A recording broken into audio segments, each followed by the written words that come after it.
Hello, I'm Paul Zaychuk. Today we're going to do sidekick analysis number 8. Please look at the last 7 sidekick analysis and perhaps you will see a sidekick that looks like the sidekick that you throw. Now today we're going to look at 2 pictures of the same person, sidekicks thrown on picture 1, and then the same person attempted to throw a higher sidekick a little bit outside of the comfort zone as shown in picture 2. If you look at the 2 pictures side by side, you will notice that the right hip is higher on picture 2. So in order to kick higher, the pelvis had to be tilted. What does this mean for the kicking leg? It means that it could not abduct any higher than it already was. Maybe the kicker has reached the maximum abduction that the hip joint allows, and the restriction was at the hip joint. Or perhaps more likely, there was some room to abduct, but there was lack of flexibility in a kicking leg or lack of strength in short range of the kicking leg. Now take a look at the supporting leg. You will notice that in order to abduct the pelvis, he had to turn out, and you will see that picture 2 has a better turnout on the supporting leg than picture 1. Remember,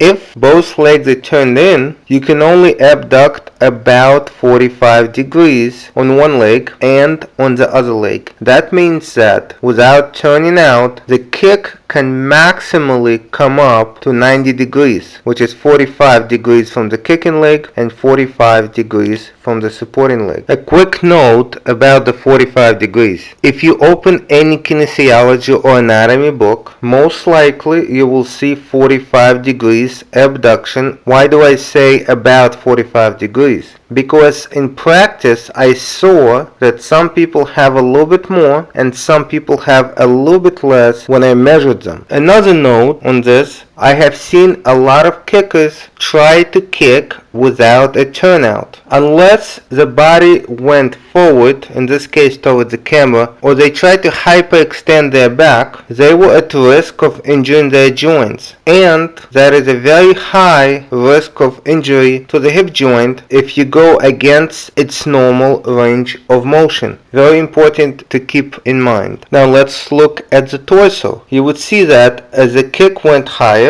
the torso dropped. This is normal. The torso had to drop. If the torso did not drop, that means that the person had to have more strength and flexibility in the trunk. When most people kick, they tend to kick at the maximum range of motion in their spine, maximum lateral bending range of motion. However, professional fighters sometimes use this trick. They kick to the body without maximum lateral bending of their spine. This allows them to kick to the head with maximum range of motion without dropping their shoulders down. Now, most people, when they see their opponent, they expect to see the shoulders drop away as the kick comes up higher. Subconsciously, they do not expect the kick to go up, and when the kick does, it catches them by surprise. I have personally used this strategy very successfully, especially when throwing a lower kick and then a higher kick. For example, roundhouse to the body, roundhouse to the head, or roundhouse to the body, hook kick to the head, or even side kick to the body, and then roundhouse, hook kick, or side kick to the head. If you're interested in flexibility training or scientific kick training, please take a look at elasticsteel.com. I am Paul Zaychuk. Thank you for watching.